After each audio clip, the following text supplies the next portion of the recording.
रज्जो, तू यहाँ? तू आज काम पे भी नहीं आई? आज मन्नू की स्कूल की बस लग गई है ना, इसलिए इसको छोड़ने आई थी। स्कूल की बस? पर तेरा मनु तो सरकारी स्कूल में पढ़ता है ना? हाँ जी दीदी, अब सरकारी स्कूलों में 200 बसें चल पड़ी हैं, जिसका फायदा मेरे मन्नू जैसे 10,000 बच्चों को होगा। सरकारी स्कूलों ਨੂੰ भी बहुत शानदार ਬੱਸਾਂ ਅਸੀਂ ਦੇਵਾਂਗੇ। ਪਹਿਲੇ ਬੈਚ ਵਾਸਤੇ 20,000 ਬੱਚੇ ਦਾ ਅਸੀਂ ਪ੍ਰਬੰਧ ਕਰ ਰਹੇ ਹਾਂ।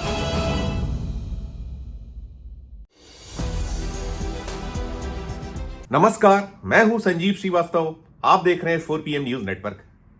मध्य प्रदेश के परिवहन महकमे के पूर्व सिपाही सौरभ शर्मा के जीजा और कुछ जो कथित पार्टनर्स हैं, उनके ठिकानों पर ईडी ने आज फिर रेड की है। ग्वालियर और भोपाल सहित अलग अलग कई ठिकानों पर, आधा दर्जन से कुछ ज्यादा ठिकानों पर इस वक्त जब मैं ये खबर बना रहा हूं तब दबिश चल रही है, छानबीन कार्रवाई ईडी की चल रही है। दोस्तों, ये पूरे का पूरा मामला क्या है, इससे आप विज्ञ हैं।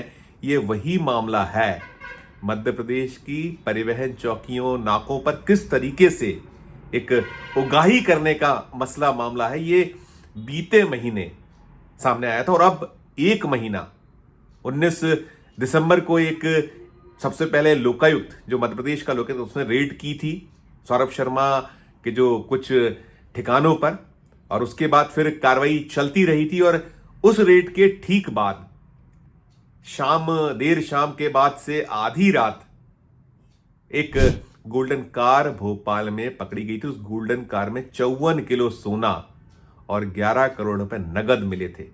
50 करोड़ से ज्यादा की यह गोल्डन कार जब पकड़ी गई थी तो पूरे का पूरा मामला देश स्तर पर जो मीडिया की सुर्खी बना था। और उसके बाद से कार्रवाई निरंतर चल रही है। सौरभ शर्मा अभी फरार है, उसके बारे में एक महीना हो रहा है, लेकिन कुछ भी पुख्ता जानकारी निकलकर सामने नहीं आ पाई। हम जो 4PM है, निरंतर इस मामले से जुड़ी खबरें, इस मामले से जुड़ा अपडेट अपने दर्शकों तक पहुंचा रहे हैं। और ये जो अब ताजा है हालात, आज की जो कार्रवाई है, उसमें ग्वालियर में एक पूर्व सीनियर सब रजिस्ट्रार के अरोरा और विनय हासवानी, इनके ठिकानों पर, और भी जो सौरभ शर्मा के अन्य रिश्तेदार हैं, उनके ठिकानों पर छापे मारे गए हैं। वह कार्रवाई ईडी की इस वक्त चल रही है। भोपाल में कुछ छापे पड़ने की सूचनाएं अलग अलग जगहों पर जो अब तक की निकल कर रही, 8 स्थानों पर यह दबिश ईडी की चल रही है। और पूरे का पूरा मामला वो सौरभ शर्मा से जुड़ा हुआ है, जो सौरभ शर्मा फरार है।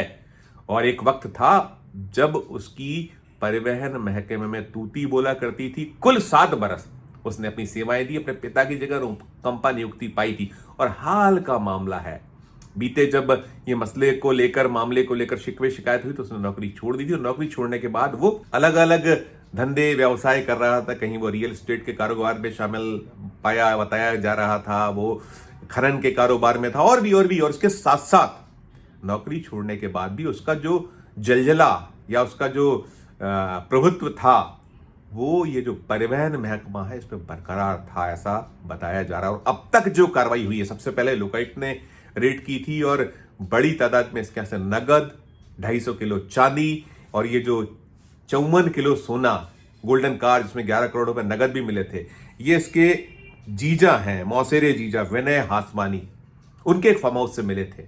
और अब आज जो रेड की गई है, इन्हीं के ठिकानों पर की गई है।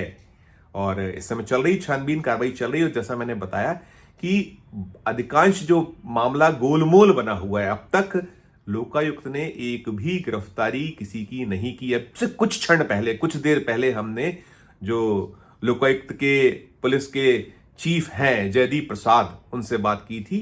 उनका यह कहना है कि अभी कोई गिरफ्तारी नहीं हुई है। और इस मामले से जुड़ा और कोई अपडेट चाहिए तो फोन पर देना मुमकिन संभव नहीं होगा। आप ऑफिस आइए, ऑफिस से ले लीजिए, तो हम उनसे संपर्क साधेंगे। लेकिन अब यह मामला फिर सुर्खियों में बना हुआ है। गोल्डन कार ये जो है 19 और 20 दिसंबर की दरमियानी रात भोपाल के मैंडोरी इलाके से मिली थी और इनकम टैक्स ने वो पकड़ा था। और उसमें भी बहुत सारे सवाल खड़े हुए थे कि लोकायुक्त ने जब छापा मारा था तो उसने क्यों ये कार को पकड़ने की जहमत नहीं की। और आरोप ये भी लगे थे कि कई और भी कारें थीं।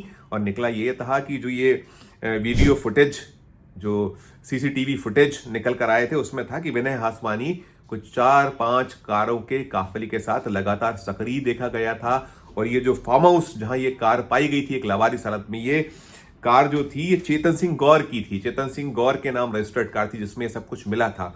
और साथ साथ शरद जायसवाल, रोहित तिवारी, कई सारे नाम इसमें आए अब तक, लेकिन अब तक कोई गिरफ्तारी नहीं हुई। और फिर ये जो मामला था, जब ये गोल्डन कार मिली तो उसके बाद लोकायुक्त की भूमिका पर प्रश्न उठे कि उसने क्यों नहीं पकड़ा, वो इनकम टैक्स को क्यों गई। कहा यह भी गया था पुलिस के द्वारा कि उसमें बड़ी तादाद में कैश और सोने की भनक लगी थी। किसने वो सूचना दी थी, क्या दी थी, वो भी आज तक खुल के नहीं आया है।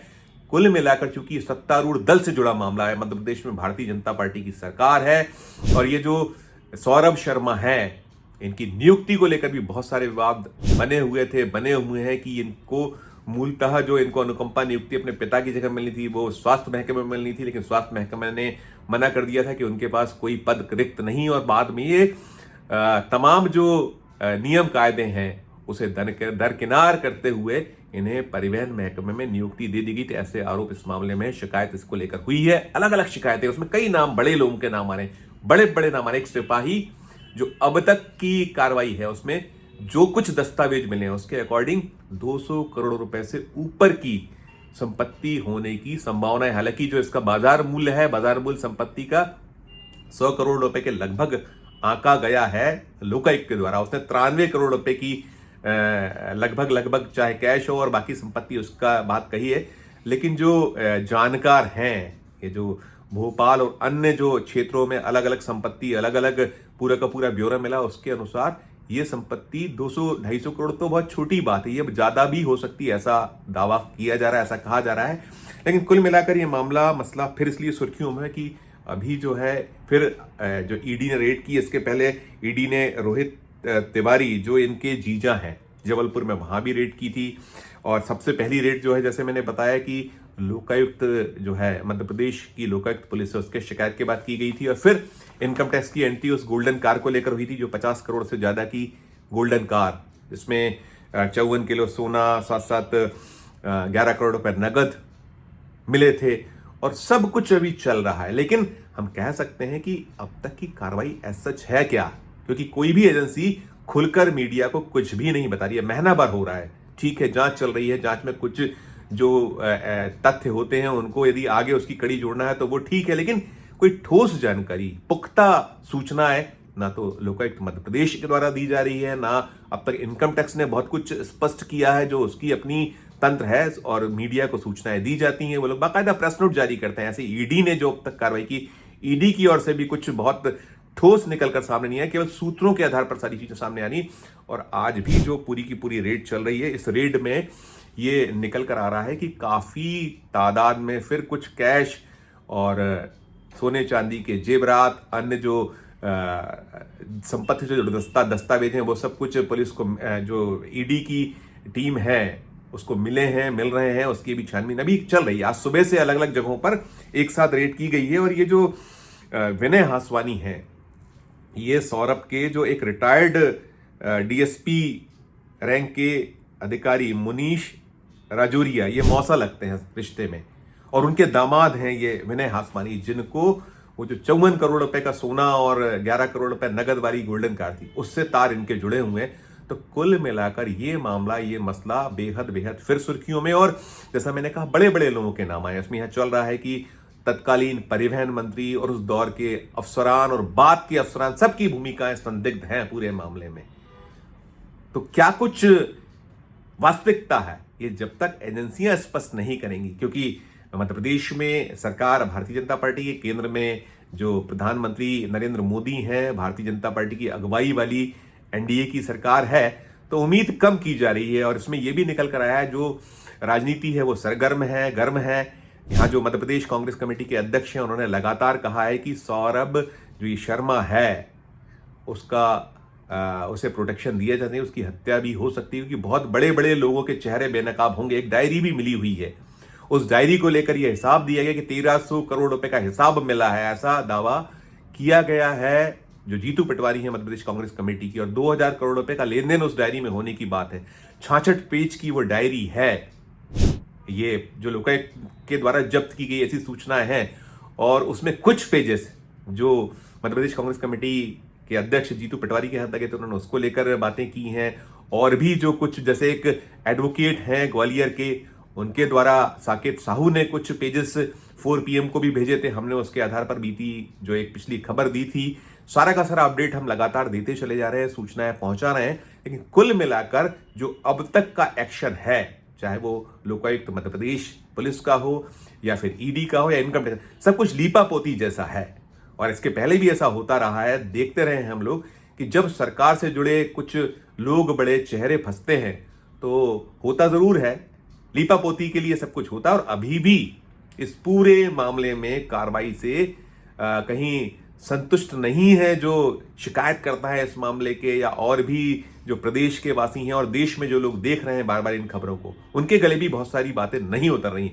लेकिन चूंकि कहते भर हैं मोदी की ना खाऊंगा ना खाने दूंगा और जीरो टॉलरेंस रहेगा भ्रष्टाचार के मामले, लेकिन बड़े बड़े मामले, बड़े बड़े मसले, 200 करोड़ रुपए का यदि सिपाही है जैसा कि निकल कर आया है, तो कल्पना कीजिए कि इसमें जो आका हैं इनके, उनके पास क्या कुछ होगा, कितना उन्होंने कमाया होगा। 2000 करोड़ रुपए की डायरी की बात हो रही है और 66 पेज में कुछ पेजेस जो जीतू पटवारी के आता है, उन्होंने 1300 करोड़ रुपए का उसमें हिसाब बताया है। तो लगता है कि वो भी कहीं चूक कर रहे हैं। ऐसा तो नहीं कि 20,000 करोड़ या उससे ज्यादा हो जो बीते कुछ 5-7 सालों का गड़बड़ झाला है, 7 सालों का गड़बड़ झाला है, घोटाला है, एक बड़ी जो रिश्वत चलती है, वो परिवहन चौकियों पर अवैध उगाही होती है, परिवहन नाकों पर जिस तरीके से होता है, पूरा एक काला जो चेहरा है ये उसमें निकल कर सामने आ रहा है। तो इससे जुड़ा और आगे जो अपडेट होगा हम अपने दर्शकों को 4 PM के दर्शकों तक पहुंचाएंगे। लेकिन अभी तक की जो स्थिति है, क्योंकि अभी कार्रवाई आज जो रेड हुई है, 17 जनवरी है आज सुबह से कार्रवाई मध्य प्रदेश के अलग अलग शहरों में चल रही है ईडी की, तो क्या कुछ निकलता है उससे जुड़ा जो अपडेट होगा हम आप तक पहुंचाएंगे। आप भी इसमें टिप्पणी कीजिएगा, चाहे वो लोकायुक्त पुलिस हो या फिर ईडी और इनकम टैक्स जो मोदी जी की कहलाती है, ईडी IT, तो क्या इसके रवैये पर क्या कुछ कहिएगा। और खुद जो प्रधानमंत्री जी कहते हैं ना खाऊंगा ना खाने दूंगा, और साथ में वो ये भी कहते हैं जीरो टॉलरेंस भ्रष्टाचार के मामले में, टिप्पणी जरूर कीजिएगा हमारे इस वीडियो के कमेंट बॉक्स में जाकर। और खबर अच्छी लगे तो हमारे चैनल को लाइक कीजिए, सब्सक्राइब कीजिए, ज्वाइन का बटन दबाए तो ज्वाइन का बटन भी जरूर दबाइए। प्यार और इसने बनाए रखिए और देखते रहिए 4 PM न्यूज नेटवर्क। धन्यवाद, नमस्कार।